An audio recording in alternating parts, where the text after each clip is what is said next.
Hello guys, কেমন আছো তোমরা সবাই? আশা করি তোমরা সবাই ভালো আছো। তোমরা দেখছো সীমা অরিজিৎ ব্লগ। আর আজকে তো সবাই জানো আছে কি দিনটা কি, আজকে হচ্ছে 25শে মার্চ, আজকে হচ্ছে দোল পূর্ণিমা। আর আজকে আমাদের কাছে দুটো বিশেষ দিন, একটা হচ্ছে দোল পূর্ণিমা, দুই হচ্ছে আমার মেয়ের আজকে জন্মদিন। দেখতে দেখতে 2 বছর কমপ্লিট হয়ে গেল। তোমরা সবাই ওকে আশীর্বাদ করো যেন মানুষের মতো মানুষ হয় আর যেন বড় হতে পারে। এই যে আমাদের বার্থডে গার্ল। আজকে তোমার কি মা? আজকে কি তোমার কি? আজকে তোমার কি? Happy birthday. বলো আমাকে সবাই উইশ করবে। আজ আমার জন্মদিন। দেখতে দেখতে 2 বছর হয়ে গেল। আমরা হোয়াটসঅ্যাপে স্ট্যাটাস দিয়েছিলাম যে আমাদের মেয়ের জন্মদিন উপলক্ষে একটা স্ট্যাটাস দিয়েছিলাম। তো সকালবেলা ঘুম চোখ খুলে যখন ইনবক্সটা চেক করি তখন দেখি প্রায় মোটামুটি 20-30টা ইনবক্সে মেসেজ চলে এসছে, সবাই ওকে উইশ করেছে। তার রিপ্লাই দিতে দিতে সময় অনেকটাই গড়িয়ে গেল। তো আজকে সারাদিনটা ওকে নিয়ে খুব মজা করব। আর আজকে হোলি, বাট আমরা হোলি খেলতে পারবো না, তারও কিছু লজিক আছে, সেটা তোমাদেরকে বলবো। তো তোমাদেরকে বলেছিলাম এর আগেই একটা ভিডিওতে যে আমাদের বাড়িতে মারিয়াম্মার পুজো করা হয়, যেটা এলবেল নামে পরিচিত। আমাদের ব্যান্ডেল স্টেশনের কাছে এটা পুজোটা হয়। তো ওইখানে ওই যে উপলক্ষে আমাদের বাড়িতে নিয়ম চালু হয়ে গেছে। আমাদের খালি পায়ে, দেখতেই পাচ্ছ, খালি পায়ে হাঁটতে হয়। তো ওর জন্য আমাদের হোলি খেলা যায় না। আমরা গত 3-4 বছর ধরে হোলি খেলি না। তো তার পুরো ভিডিওটা তোমাদেরকে দেখাবো। আর আমাদের 28 তারিখ থেকে নিয়ম চালু হবে, মানে নিয়ম বলতে আমাদের যেটা 1 মাস ধরে আগে চালু হয় সেটা নিয়মটা চালু হয়ে গেছে, কিন্তু মেন পুজোর যে নিয়মটা সেটা তোমাদেরকে 28 তারিখ থেকে দেখাবো। 28 তারিখ থেকে পুরো 5 তারিখ অবধি হয়।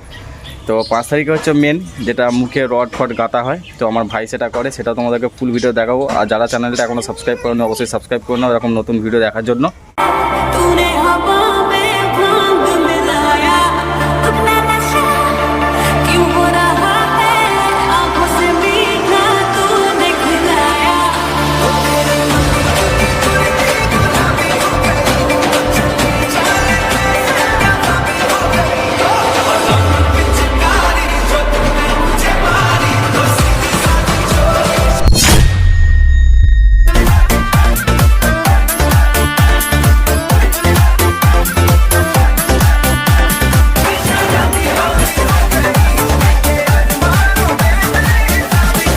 তো শ্বশুরবাড়ি থেকে অনেকক্ষণ ধরে কল করছে, মা ফোন করছে আমাদের উইশ করবে বলে, আর মেয়েটার যে জন্মদিন সেটা উইশ করবে বলে ফোন করছে। চলো মা কি বলছে একবার শুনে নি। সাথে কথা হলো। হ্যাপি হোলি। হ্যাপি হোলি। কেমন আছো? ভালো আছি, আপনি কেমন আছেন? এই তো আছি, ভালোই। ভালোই। কতটা? কতটুকু? অনেকটাই। অনেকটাই ভালো আছেন। তো কিছু খাবেন না? খাসির মাংস খাওয়ানো উচিত তো জামাই হিসাবে। তুমি আসো, তারপর খাসি মাংস খাবো। মানে আমাকে যেতে গেলে এখন মোটামুটি 2-2.5 হাজার টাকা খরচা করতে হবে, তবে যাবো, তবে খাসি মাংস। ওখানে তো সেই হিসাব মতো আমি বাড়িতে থাকলে 2-3 কিলো খাসি মাংস হয়ে যেত।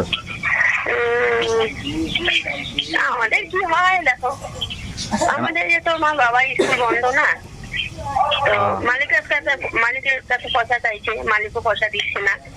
না পারে কাউকে তোমার দাদার কাছে বলছি কিছু 1000 টাকার মতো পাঠা, মাংস টাংস আনি খাই। তারপর তো মনে করো 10 তারিখের আগে টাকা দেবে না মালিক। আচ্ছা আচ্ছা আচ্ছা। আজকে জীবনের দিনটা কি ও সেও নিজেও জানে না, বাট আমরা বলার পরে ও খুব আনন্দে ভেসে উঠতো। তো আমি একটা গান চালাচ্ছি, দেখো ও উৎসাহটা দেখো শুধু একবার।